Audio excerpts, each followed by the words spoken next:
திருச்சிற்றம்பலம் ஆடும் பரிவேல் அணிசேவல் எனப் பாடும் பணியே பணியாயருள்வாய் தேடும் கயமாமுகனைச் செருவில் சாடும் தனியானைச் சகோதரனே யாமோதிய கல்வியும் எம்மறிவும் தாமே பெற வேலவரு தந்ததனால் பூமேல் மயல் போயரமை புணர்வீர் நாமேல் நடவீர் நடவீர் இனியே. திருவடியும் தண்டையும் சிலம்பும் சிலம்போடுருவப் பொறுபடி வேலும் கடம்பும் தடம்பியம் மாறிரண்டும் மறுவடிவான வதனங்கள் ஆறும் மலர்கண்களும் குருவடிவாய் வந்து என் உள்ளம் குளிர குதி கொண்டவே. திருச்சிற்றம்பலம். தென்னாருடைய சிவனே போற்றி, எந்நாட்டவர்க்கும் இறைவா போற்றி, ஏகம்பத்துரை எந்தாய் போற்றி, பாகம் பெண்ணுரு ஆனாய் போற்றி, குவளை கண்ணி கூரன் காண்க அவளும் தான் உடனே காண்க. இந்த அருகுருநாதர் பொன்னார் திருவடி போற்றி போற்றி.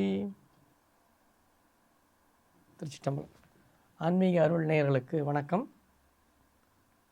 மார்கழி மகத்துவம் என்கின்ற தொடர் சிந்தனையிலே தொடர்ந்து இன்றைய தினமும் மணிவாசக பெருமான் திருவாய் மலர்ந்தருளிய திருவெம்பாவை என்கின்ற பகுதியிலே 10வது பாடலை சிந்திப்பதற்கு நமக்கு குருவருள் வாழ்த்துள்ளது. இறைவனுடைய காட்சியை நமக்கு காட்டுகின்ற அந்த பெண்மக்கள் துயில் எழுப்புதல் என்கின்ற இந்த பகுதி, அந்த காட்சி அவன் எப்படிப்பட்டவன், அவனுடைய உருவகத்தை எல்லாம் மேலும் உரைக்கும் முகமாக அமைகிறது இந்த பகுதி. பாதாளம் ஏழினும் கீழ் சொற்கழிவு பாதமலர் போதார் புனை முடியும் எல்லா பொருள் முடிவே பேதை ஒருபால் திருமேனி ஒன்றல்லன் வேத முதல் விண்ணோரும் மண்ணும் துதித்தாலும் ஓத உலவா ஒரு தோழன் தொண்டருளன் கோதில் குலத்தரந்தன் கோயில் பிணாப்பிள்ளைகாள் ஏதவனூர் ஏதவன் பேர் ஆருற்றார் ஆரையலார் ஏதவனை பாடும் பரிசேலோர் எம்பாவாய் என்பதாக இந்த பாடல். நம்முடைய திருவடி எங்கு இருக்கின்றது என்றால், பாதாளம் ஏழினும் கீழ் சொற்கழிவு பாதமலர் போதார் புனை முடிவும் எல்லா பொருள் முடிவே என்று அவனுடைய முடி எங்கு இருக்கின்றது, அவனுடைய பாதம் எங்கு இருக்கின்றது என்று குறிப்பு தருகின்றார். அவனுடைய பாதம் எங்கு இருக்கின்றது என்றால், பாதம் என்பது திருவடி என்பது கீழே இருக்கின்றது. எங்கே இருக்கின்றது? பாதாளத்திற்கும் கீழாக இருக்கின்றது. ஆனால் அது சொற்கழிவு பாதமலர், சொல்லுக்கெல்லாம் அப்பாலாய் விளங்குகின்ற அந்த திருவடி பாதாளம் ஏழினுக்கும் தாண்டி விளங்குகிறது. முடி என்று சொல்லப்படக்கூடிய அவன் திருமுடியை சொல்ல வேண்டும் என்றால், எல்லா பொருள்களுக்கும் முடிவான ஒன்று இருக்குமே ஆனால் அதுதான் நம்முடைய திருமுடி என்பதாக அமைவது. இங்கு ஒரு முக்கியமான ஒரு செய்தியை நாம் கவனிக்கணும். பாதாளம் ஏழினும் கீழ் சொற்கழிவு பாதமலர் போதார் புனை முடியும் எல்லா பொருள் முடிவே என்று தொடங்குகின்றார் மணிவாசகர். இங்கே இந்த பகுதியை பார்க்கும் பொழுது நம்முடைய சைவ சித்தாந்த கருத்துக்களை பார்க்கணும். ஒன்று சொற்பிரபஞ்சம், இன்னொன்று பொருட்பிரபஞ்சம்னு சொல்லுவாங்க. சொற்பிரபஞ்சம் என்றால் சொல்லுன்னா ஒலி இல்லையா? இந்த சொல்லையே தன்னுடைய பொருளாக தன்னுடைய களமாக கொண்டு களமாக கொண்டு வாழ்பவன் தான் பிரமன். பிரமன் என்ன பண்ணுவான்? அவன் வேதம் ஓதுவான், அதனால் வேதன் அவனுக்கு என்று பெயர். சொல்லையே இடமாக கொள்பவன்.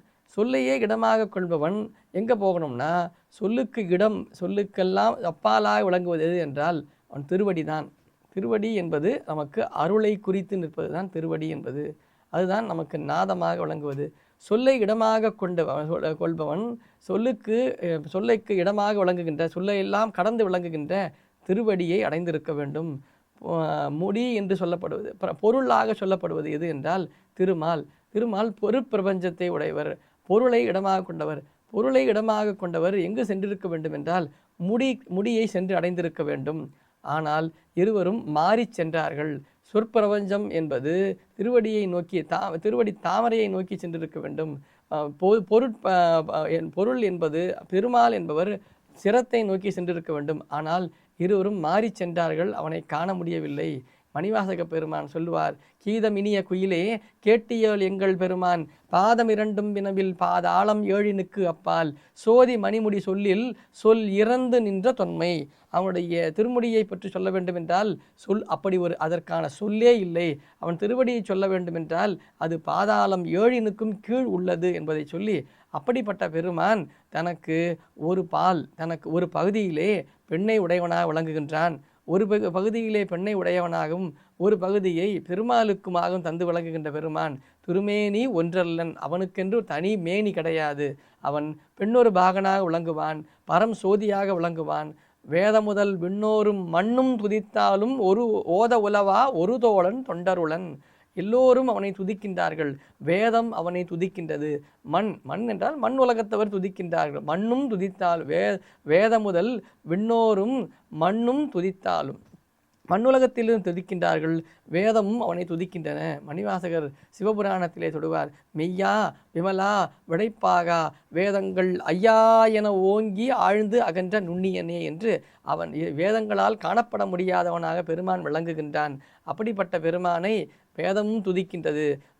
மண்ணுலகத்தவரும் துதிக்கின்றார்கள். அப்படிப்பட்ட துதிகளையெல்லாம் கேட்கின்றவனாக பெருமான் விளங்குகின்றான். எப்படி அடியார்கள், எத்தனை அடியார்கள் எப்படி விளங்குகின்றார்கள், எத்தனை அடியார்கள் என்று கணக்கிட முடியாத அளவிற்கு கணக்கில்லா ஓத உலவா ஒரு தோழன் தொண்டருளன் என்று அவன் தோழன் என்றால் பல அடியார்கள் பலர் இருக்கின்றார்கள்.